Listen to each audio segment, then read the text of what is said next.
ఈరోజు ఒక పర్వదినం. ఈరోజు ప్లీజ్ మనకు వరం ఇది యోగా. ఇప్పుడు వచ్చే ఎల్ఈడికి ఆపోజిట్ లో కూర్చోబెట్టండమ్మా. ఎల్ఈడికి ఆపోజిట్ లో రైట్ సైడ్ గర్ల్స్ మధ్యలో ఖాళీ ఉంది, బాయ్స్ అయినా పర్లేదు కూర్చోబెట్టండి. బ్యాక్ సైడ్ కూర్చోన్నారు కదా వాళ్ళు ఎక్కడ కూర్చోబెట్టాలి. ఫోటో తీయాలనా? ఎల్ఈడి ముందర ఎంటీగా ఉంది, వాళ్ళని కూర్చోబెట్టండి అక్కడ back side. Students, girls students LED ముందు వచ్చి కూర్చోండి.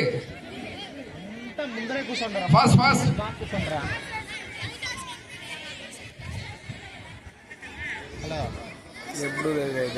ఎల్ఈడి ముందు వచ్చి కూర్చోండి. టీ షర్ట్స్ అక్కడే తెచ్చిస్తారండి.